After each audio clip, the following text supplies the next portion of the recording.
এই বইটার থেকে যদি মমতার চরিত্রহনন হয়ে থাকে তাহলে তো লাস্ট 20 বছর ধরে হচ্ছে। তাহলে এতদিন উনি কিছু বলেননি কেন?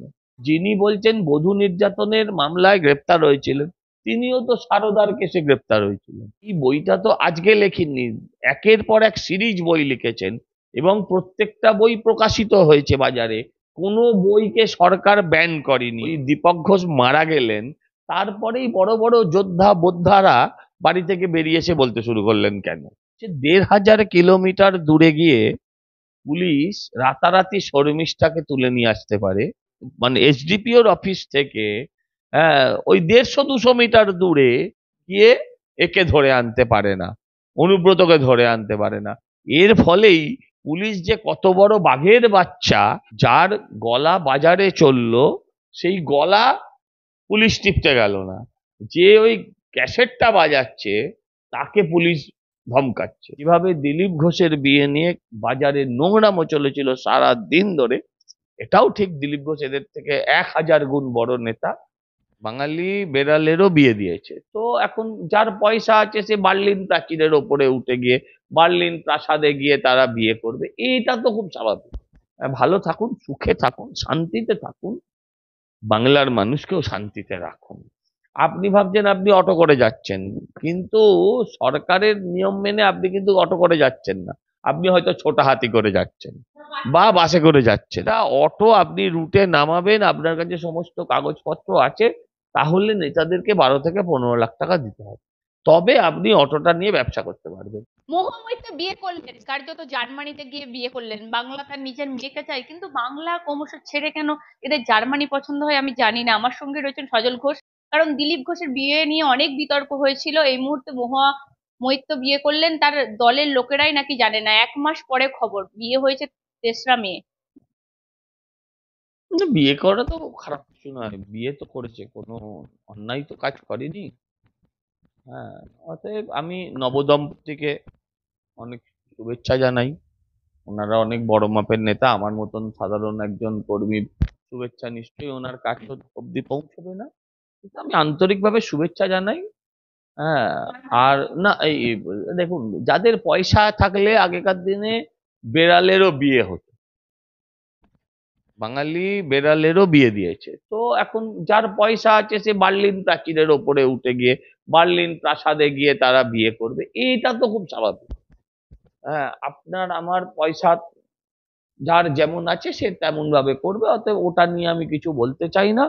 খালি আমি বলবো যে হ্যাঁ, ছোট বোনের বিয়ে হলো, হ্যাঁ আমি আহ, শুভেচ্ছা জানাই। হ্যাঁ, আর আমি এটাও বলবো যে এটাকেই বলে ভগবানের মার। যদি এখন আমরা কটাক্ষ করি, কিন্তু আমাদের রুচি, আমাদের শিক্ষা, আমাদের কালচার সংস্কৃতি আমাকে এটা থেকে বাধা দেয়, আমাকে এটা শেখায় না।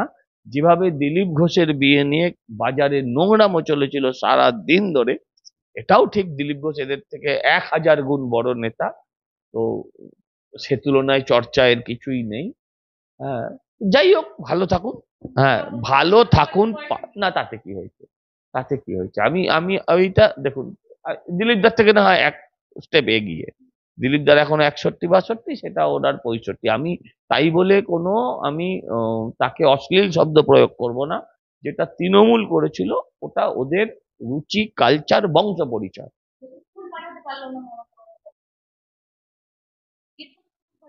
সে আমি ফুল পাঠাতে পারিনি, কাঁটা পাঠাবে কিনা এটা আমি কি করে বলবো, এটা নিয়ে আমি বলতে পারবো না। হ্যাঁ, এখন তা সেটা দলের সবাইকে ফুল বানিয়ে দিয়েছে ও, এটাও হতে পারে। এখন দলের কাউকে জানাতে হবে আমি বিয়ে করতে গেলে, এই তত্ত্বেও আমি বিশ্বাসী নয়। যাই হোক, ওভারঅল ভালো থাকুন, সুখে থাকুন, শান্তিতে থাকুন, বাংলার মানুষকেও শান্তিতে রাখুন।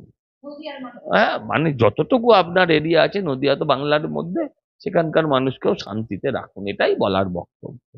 বলছি সজলদা, দেখা যাচ্ছে এই মুহূর্তে দাঁড়িয়ে আপনি একটা পোস্ট করেছেন যেটা নিয়ে চাঞ্চল্য ছড়িয়েছে একদম। আমি বলছি অটোই যে নাম্বার গুলো ব্যবহৃত হচ্ছে সেগুলো নাকি বাসের নাম্বার, আপনি ক্রস করে দেখিয়েছেন। আমি ছোটবেলায় তখন পশু খাদ্য কেলেঙ্কারি, একবার আমি তখনকার রিপোর্ট গুলো পড়তাম, আমার এটা চোখের সামনে আসার পর আমার সেই কথাটা মনে পড়ে গেল যে লালু প্রসাদের বিরুদ্ধে সিবিআই তদন্ত করে দেখেছিলেন যে লালু প্রসাদ যে লরিটা করে পশু খাদ্য নিয়ে গেছেন বলে গাড়ির নাম্বার দেওয়া হয়েছে, সেই গাড়িটা আসলে একটা স্কুটার, আসলে একটা স্কুটার।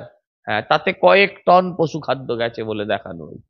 এখানেও ঠিক তাই, এখানেও ঠিক তাই। আপনি দেখুন, এখানে দেখা যাচ্ছে যে একটি অটোতে যে নাম্বার দেওয়া আছে সেটা আসলে একটা বাস। এবার লাক্সারি বাস কি রুটের বাস আমি বলতে পারবো না, কি লোকাল এর বাস আমি বলতে পারবো না, কিন্তু দ্যাট ইজ আ বাস। আচ্ছা, এমন অনেকগুলো রয়েছে যেগুলো হচ্ছে লাইট হেভি গুডস ভেহিকেলস, কিছু সরি কিছু লাইট গুডস ভেহিকেলস, কিছু হেভি গুডস ভেহিকেলস, কিছু মিডিয়াম গুডস ভেহিকেলস। মানে যাই হোক না কেন, মানুষ পরিবহনের নয়, পণ্য পরিবহন করার জন্য সেটা এ। মুশকিলটা হচ্ছে যে আপনি ওই গাড়িতে চাপলেন, আপনি ভাবছেন আপনি অটো করে যাচ্ছেন, কিন্তু সরকারের নিয়ম মেনে আপনি কিন্তু অটো করে যাচ্ছেন না, আপনি হয়তো ছোট হাতি করে যাচ্ছেন বা বাসে করে যাচ্ছেন, আপনি যাচ্ছেন। এরপর কোথাও ভগবান না করুক কোথাও আপনার দুর্ঘটনা ঘটলো, তো যখন দুর্ঘটনা ঘটবে তখন তো আপনাকে দেখাতে হবে না, যে ট্রেনে দুর্ঘটনা ঘটলে ট্রেনের টিকিটটা দেখাতে হয়, বাসে দুর্ঘটনা ঘটলে বাসের টিকিট দেখাতে হয়। অটোর টিকিট নেই, কিন্তু অটোর তো একটা নাম্বার আছে, আপনি সেই নাম্বারটা দিলেন, সঙ্গে সঙ্গে আপনার রিজেক্ট হয়ে গেল, কারণ বলছে এটা তো বাস, এটা তো অটো নয়। না না, দুর্ঘটনা এটা তো মিথ্যেই। আমি একটা প্রথম পয়েন্ট বলছি, এটা আইনের চোখে কিভাবে বেআইনি কাজটা করা হচ্ছে। সজলদা এগুলো তৃণমূলের লোকেরা, আপনি দেখুন না ওইখানকার যত অটো আছে, অটোতে হয় মমতা অভিষেকের ছবি, এখন জগন্নাথ দেবকেও নিয়ে ব্যবসা শুরু হয়ে গেছে ওদের তৃণমূলের। আর তা না হলে তৃণমূলের ঝান্ডা লাগানো আছে সব অটো, সব অটোতে তৃণমূলের ঝান্ডা। আমি বলছি বরানগর অঞ্চলে আমার যেটা অভিজ্ঞতা হয়েছে সেটা হচ্ছে, একটা অটো আপনি যদি অটোটা কেনার পর পারমিট আপনার থাকলেও আপনাকে অটোটা ওই স্ট্যান্ডে নামাতে হলে আপনার 12 থেকে 15 লাখ টাকা ওখানকার নেতাদের দিতে হয় একটা অটোতে। Can you imagine? Cash cash, তাহলে কি ওটা চেকে নেবে নাকি? হ্যাঁ, একটা অটো আপনি রুটে নামাবেন, আপনার কাছে সমস্ত কাগজপত্র আছে, তাহলে নেতাদেরকে 12 থেকে 15 লাখ টাকা দিতে হবে, তবে আপনি অটোটা নিয়ে ব্যবসা করতে পারবেন। মানে আপনার প্রথম 1-2 বছরের ব্যবসা, অটোর থেকে প্রফিট, হ্যাঁ, পুরোটাই আগে ওরা নিয়ে নেবে। আমি বলছি গরিব মানুষ অটো চালক কার্যত তারা অনেক ভুল করছেন, ভুল করছেন। অটো মালিক আর অটো চালক বেশিরভাগ ক্ষেত্রে এক নয়। অটো চালকরা বেশিরভাগ ক্ষেত্রে গরিব, বহু অটো মালিকও খুব একটা আর্থিকভাবে সচ্ছল নয়, কিন্তু যে লোকটা 3 লাখ টাকা দিয়ে অটো কেনে, 3-3.5 লাখ টাকা বা কিছু দাম হবে আমি ঠিক জানি না, অটোটা কেনে, তারপর তার পারমিটের জন্য পয়সা কড়ি খরচা করে, করে রুটে নামানোর জন্য 12-15 লাখ টাকা খরচা করে, তাকে আপনি এক কথায় গরিব বলতে পারেন? পরিবহন মন্ত্রী কি করছে আপনি তো পোস্ট করেছেন পরিবহন মন্ত্রী আর কি করবে, সে তো একটা পুতুল নাচের পুতুল। সে তো কদিন আগে আপনার ওয়ার্ল্ড ব্যাংক থেকে লোন নেওয়ার জন্য মমতা ব্যানার্জি তাকে আশ্বাসে দিয়েছে। তো হ্যাঁ, তো ব্যাপারটা হচ্ছে তার কিছু করার ক্ষমতা নেই, এরা সব পাপেট। পোস্ট করে অলরেডি বসে আছেন। করবে না, আমি মানুষকে জানিয়েছি, কারোর থেকে এটা প্রত্যাশা করার কোনো জায়গা নেই যে কেউ এটা নিয়ে কিছু করবে, কারণ যারা করার ছিল আপনি ভাববেন যে তারা কি উদাসীন, না, মোটেও তারা উদাসীন না। তাদের কি নজর নেই? নজর এড়িয়ে, একদম নজর এড়িয়ে নয়। নাম্বার চেক করছেন। আরে চেক করেই তো এটা ব্যবস্থা করেছে। পুরোটা তো 25-75-এর গল্প, পুরোটা 25-75-এর গল্প। যারা ওখানকার মাফিয়ারা চালায়, প্রমোটিংরা চালায়, তারাই ওখানকার অটো রাজত্বটা চালায়। সজলদা একই সাথে আমি যে প্রশ্ন করব যে আহ রীতিমতো দীপক ঘোষকে নাকি বধূ নির্যাতনের কেসে 98 সালে গ্রেপ্তারির ভয়েই নাকি তিনি ওই চটি বইটা লিখেছিলেন। এই মুহূর্তে কুণাল ঘোষ বলেছেন, প্রেস কনফারেন্স করে বলেছেন তিনি। আমি বলছি 98 সালে তার বিরুদ্ধে বধূ নির্যাতনের কেস হয়। 98 সালে বধূ নির্যাতনের যদি কেস হয়ে থাকে, না না বলছি, যদি 98 সালে বধূ নির্যাতনের কেস হয়ে থাকে, আজকে 2025, হ্যাঁ, তার মানে 27 বছর বাদে, যখন ওই দীপক ঘোষ মারা গেলেন, তারপরেই বড় বড় যোদ্ধা বোদ্ধারা বাড়ি থেকে বেরিয়ে এসে বলতে শুরু করলেন কেন? এটা তো তারা আগে থেকে বলতে পারতেন। দীপক ঘোষ এই বইটা তো আজকে লেখেননি, একের পর এক সিরিজ বই লিখেছেন, এবং প্রত্যেকটা বই প্রকাশিত হয়েছে বাজারে, কোনো বইকে সরকার ব্যান করেনি। আজকে আজকে দীপক ঘোষ মারা যাওয়ার পরে আজকে দীপক ঘোষ মারা যাওয়ার পরে এই সব কথা বললে তার উত্তর কে দেবে? 98 সালে দীপক ঘোষ কোনো বধূ নির্যাতনের মামলায় গ্রেপ্তার হয়েছিলেন কিনা আমি বলতে পারবো না। হতেও পারে হলে হলে হলে আইন ব্যবস্থা করবে। সে তো যিনি বলছেন বধূ নির্যাতনের মামলায় গ্রেপ্তার হয়েছিলেন, তিনিও তো সারদার কেসে গ্রেপ্তার হয়েছিলেন।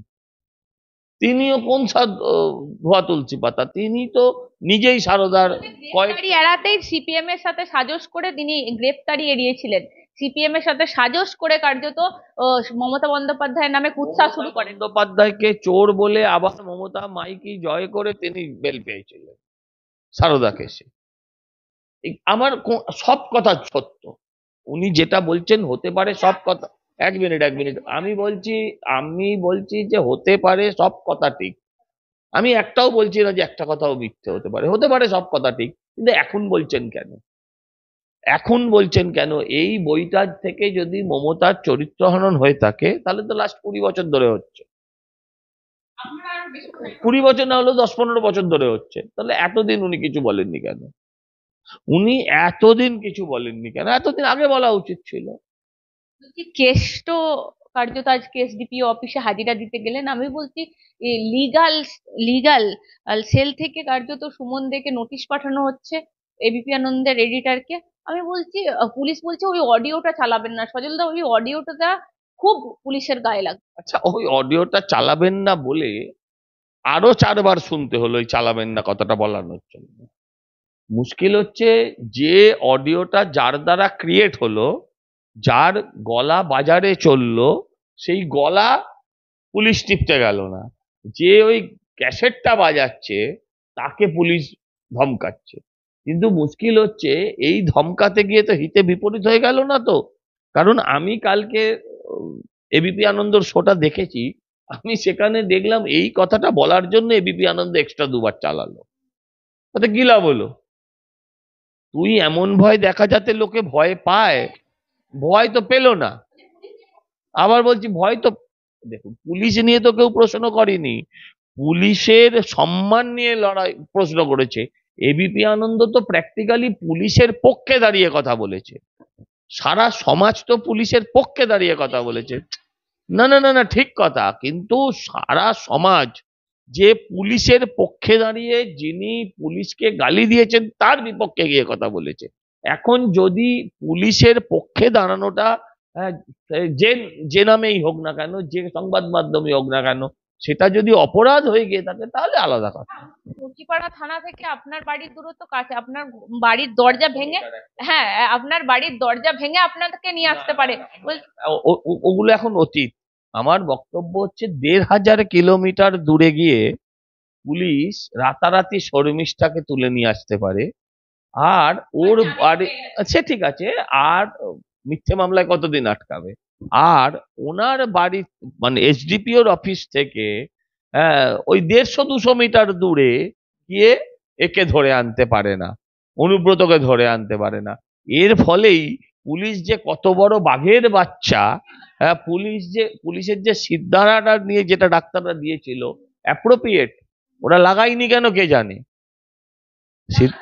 না, সিদ্ধারাটা প্রতিস্থাপন করা উচিত তো। শেষ মমতা বন্দ্যোপাধ্যায় যাচ্ছেন নরেন্দ্র মোদীর সাথে দেখা করতে, পাওনা টাকা আনতে। হিসেব নিয়ে যাবেন, পাওনা টাকা নিয়ে আসবেন। হিসেব নিয়ে যাবেন। কিন্তু যান না একা একা নরেন্দ্র মোদীর সাথে, কি দেখা করেন, কি কথা বলেন। আমি বলছি সেটা তো পাবলিক সমস্যা। গ্যালারি শো করতে যায়, কারণ পাবলিকলি যদি উনি টাকা চান তাহলে পাবলিকলি তার উত্তর আসবে, সেই ভয়ে তিনি নীতি আয়োগে যাচ্ছেন না। কিন্তু আবার উনি এখানে যাচ্ছেন কারণ বুঝেই গেছেন উনি যে আর কেন্দ্রীয় সরকার ছাড়া আর ওনার বাঁচার কোনো উপায় নেই। কারণ এতদিন জমি দেব না করেছিল, বিএসএফ কে দিতে হয়েছে। কিন্তু যত দিন যাচ্ছে পুরো ভাঁড়ে মা ভবানী হয়ে গেছে। এবারে 25% ডিএর টাকা দিয়ে দিতে হবে। তো এই 25% ডিএর টাকা মানেও কম বেশি 10-12 হাজার কোটি টাকা। এই টাকাটা দেওয়ার পর তো স্যালারি দিতে পারবে না, লক্ষ্মী ভান্ডার দিতে পারবে না। তাই ও কেন্দ্রের পায়ে পড়তে যাচ্ছে। কিন্তু যেখানেই পড়তে যাক, হ্যাঁ, যে মোদি বাবা ডাকুক, কাকা ডাকুক, জ্যাঠা ডাকুক, যাই ডাকুক, বেঁচে ফেরাটা মুশকিল এবারে যে কোনো ক্ষেত্রে, কারণ এত আক্রমণ করে সেটা যে থুতু ফেলেছে সেই যদি থুতু চাটে, আপনি কি করবেন আমি কি করব? আপনি তো থুতু ফেলেননি, আর আপনি থুতু চাটেনও নি। উনি নিজেই থুতু ফেলেছেন, উনি নিজেই থুতু চাটতে যাচ্ছেন। তার কি বলবো?